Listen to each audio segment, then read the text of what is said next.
David reached the cave. He spun around to see enemy starships landing on the planet. Their hatches opened. The aliens stirred within. David aimed his railgun and fired. A shell flew into one ship, flames roared and creatures shrieked. David spun away and leaped into the cave. He raced down the dark tunnel. "Scorpions!"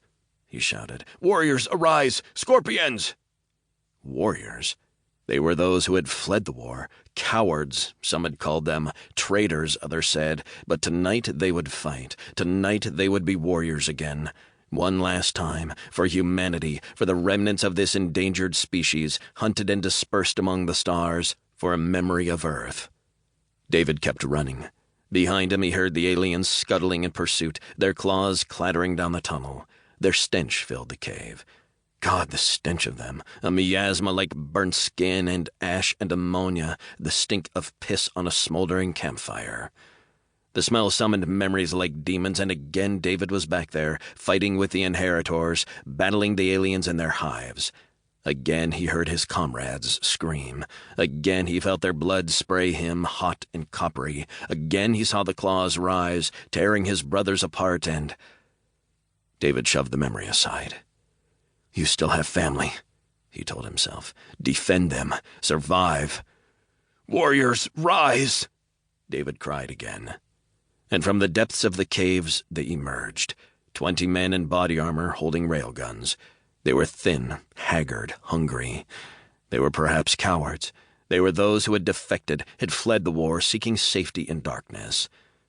"So let us now be heroes," David thought. "One last time. If we must die, let us die with honor." David joined his comrades. The cave tunnel was just wide enough for 3 men to stand abreast. David knelt, gun pointing ahead, and a man knelt on each side. 3 more men raised railguns over their heads. Before them, like demons surging from the abyss, they charged, shrieking, eyes blazing, hungry for the meals to come. Here they were, those who had slain David's brothers, who had slain countless humans, those he could never flee. Some called them the Scraw Shen, their true name. Others called them the Flayers, for they adorned their lairs with the skins of their victims. Some whispered in fear of the Blood Claws or Shadow Hunters. To humans they had just one name, the name of an animal from old Earth, said to resemble these aliens from the depths, a name that filled every man, woman, and child with horror. Scorpions. The scorpions from Earth were small, David had heard, no larger than his hand. The aliens that charged toward him were the size of horses. Black exoskeletons coated them, harder than the toughest steel. Their pincers gleamed, large enough to slice men in half. Their eyes blazed, red, narrow, flaming with malice. Stingers curled over their heads, dripping venom. They came from deep in hierarchy territory, from a planet no human had ever seen. Some claimed the scorpions had emerged from a black hole, while others whispered of beasts from another dimension. They were apex predators. They had conquered countless worlds, yet humans were their favorite prey. And now they raced toward David and his comrades, screaming for flesh. David shouted and opened fire. His railgun roared with fury and flame, and a shell exploded against a scorpion.